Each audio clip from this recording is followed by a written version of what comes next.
연금 개혁의 필요성에 대해 시민 대표단이 공감해 주셨다는 것입니다. 지금부터는 국회의 시간이라고 생각합니다.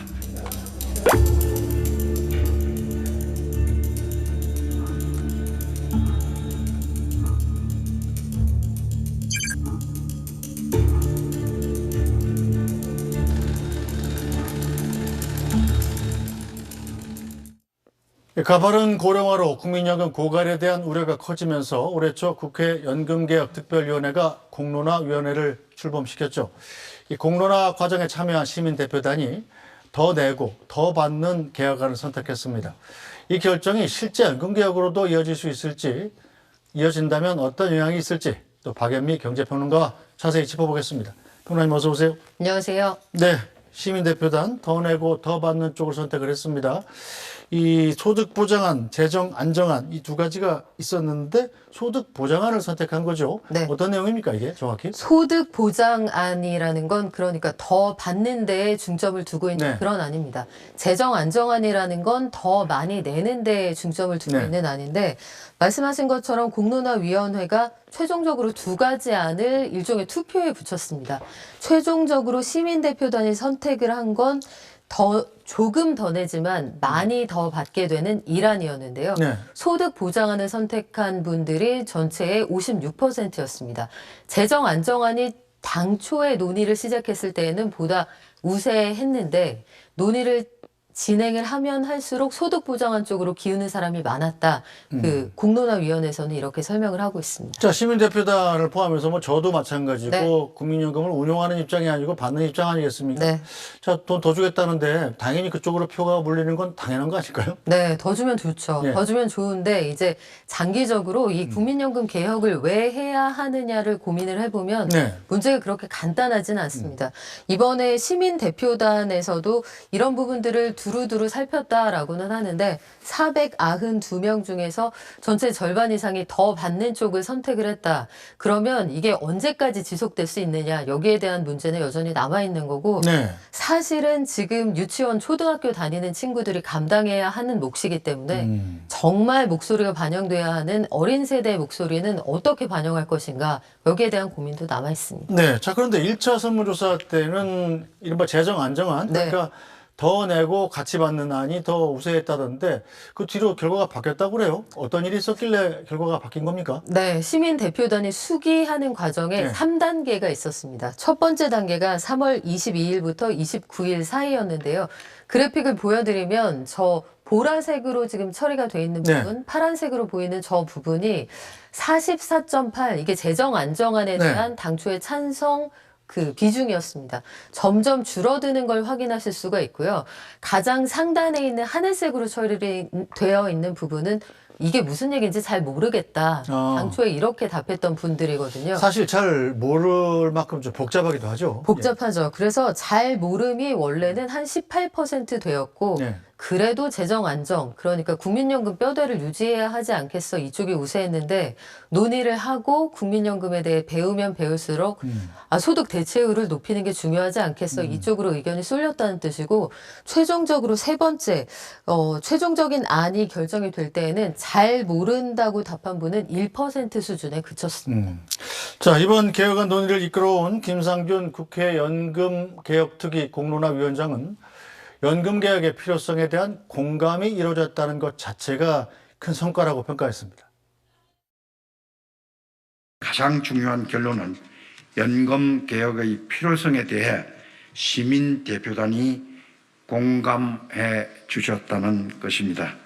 지금부터는 국회의 시간이라고 생각합니다. 시대적 과제인 연금개혁이 이번 국회 임기 내에 조속히 이루어질 수 있도록 많은 지지와 응원을 보내주시기를 부탁드립니다. 보험료도 인상해야 되겠지만 기금 운용을 잘하는 것, 기금 운용 잘하는 것과 국고 지원 이 두 개가 많이 논의가 됐습니다. 네, 이번 개혁안 500명 가까운 시민대표단이 4차례 토론 끝에 내려놓은 이 결정인데, 네. 자, 일각에서는 청년 세대들의 목소리가 좀 소외됐다 이런 비판도 나오던데 이건 왜 그렇습니까?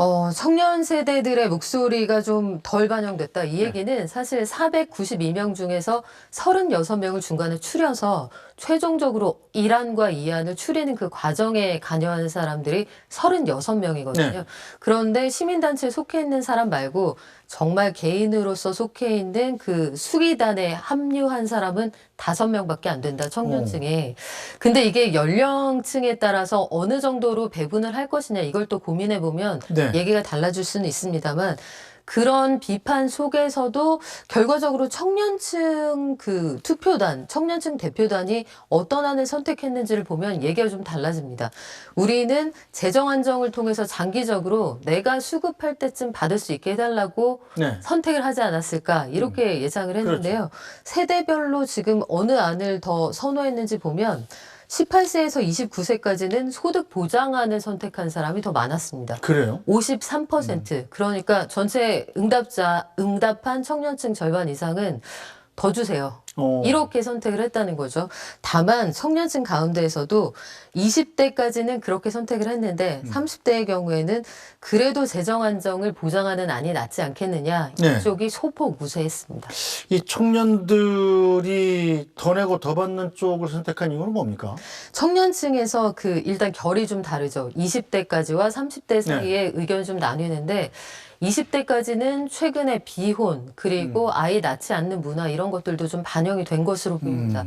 어차피 우리 가족은 나 혼자로 끝날 가능성이 크다. 그러면 아예 안 날 거다. 내가 나한테 주고 내가 나한테 받을 때 확실하게 받는 편이 좋겠다. 이렇게 선택하신 분들이 상대적으로 많았고요. 네. 연령층별로 말씀을 드리면 18세에서 29세면 아직까지는 본격적으로 사회생활, 경제활동을 하지 않았을 가능성이 좀 있고 30대의 경우에는 혼인하신 분들도 좀 계실 테고 육아하는 과정에 생각을 해보면 장기적으로 재정 안정성이 중요하다. 이쪽에 공감하셨을 가능성이 커 보입니다. 네. 자, 그런데 이 토론이 진행되는 과정에서 자, 과연 미래 세대들이 얼마나 큰 짐을 져야 되냐 이 부분에 대한 설명이 좀 부족했다 이런 지적도 나오더군요. 그렇죠. 그런 것들을 보여주는 게 단적으로 현재 상황대로 일안을 선택했을 때에는 소득 보장안을 선택했다. 그러면 누적된 적자가 향후에 얼마나 될 것이냐. 이런 것들에 대한 설명이 좀 부족했다는 얘기가 나오는 건데 소득 보장안을 일안을 선택을 했는데 이제 기금 고갈 시점은 7년이 뒤로 미뤄집니다. 네. 다만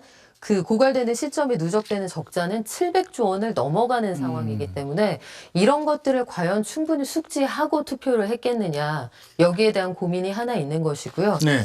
재정 안정안을 선택했을 때는 그 기금이 고갈되는 시점을 그거보다 1년 더 뒤로 그러니까 8년 뒤로 미룰 수는 있지만 하지만 고갈되는 시점에 적자가 아니라 오히려 그 기금이 흑자로 돌아서는 거 우리가 볼 수가 있다. 흑자로 돌아선 걸 본 이후에 고갈에 이르르기 때문에 전체적으로 보면 재정에 부담을 주는 안이 어떤 것인지에 대해서 충분히 고민할 시간이 부족했다. 이런 지적들이 있습니다. 네. 어쨌든 뭐 보험료 부담이 좀 커진다 할지라도 내가 낸 돈을 제대로 돌려받기만 하면 큰 문제는 없는 건데 네. 자, 문제는 이 개혁안대로 가더라도 결국은 기금 고갈을 막을 방법은 없다는 건 아니겠어요? 그렇죠. 일단 국민연금이라는 것의 컨셉이 전 국민이 내는 갯돈이라고 생각을 네. 하시면 아이를 낳지 않고 청년 세대가 줄어든다는 건 개원이 줄어든다는 뜻입니다. 그렇죠. 그런데 먼저 개를 타가시는 분들이 넉넉하게 받아가시면 돈주머니는 작아질 테고 돈을 내야 하는 사람은 줄어들 테니 그 사람들이 내야 하는 돈이 늘어나는 거죠.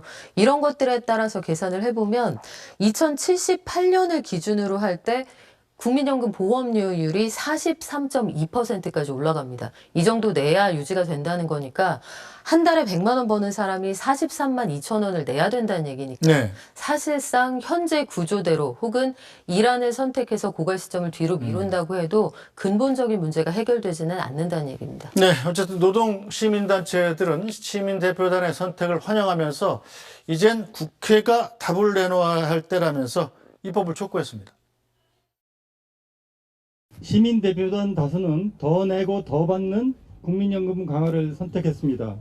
시민 대표단의 공론화는 끝났고 이제 국회의 시간입니다.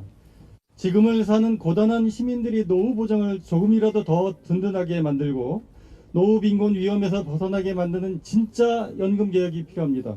국회가 이제 시민들이 부름에 응답해야 할 것입니다.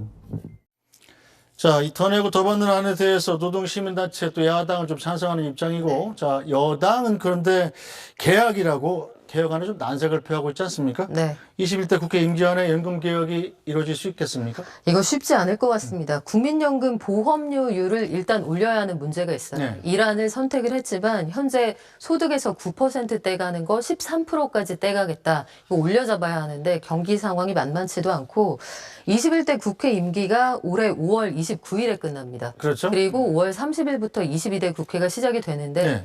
지금부터 쳐도 한 달 약간 더 남은 날짜에 아마 21대 국회의원들 방 빼고 방 배정 받고 이런 과정을 생각을 하면 사실상 현재 국회가 제대로 돌아가기는 어려운 상황이죠. 그리고 시민대표단이 내놓은 안을 그대로 수용하는 게 아니라 법안으로 만들어서 본회의에서 통과를 그래야 실질적으로 효력을 발휘하는 것인데 일정상 쉽지는 않을 것 같습니다. 네.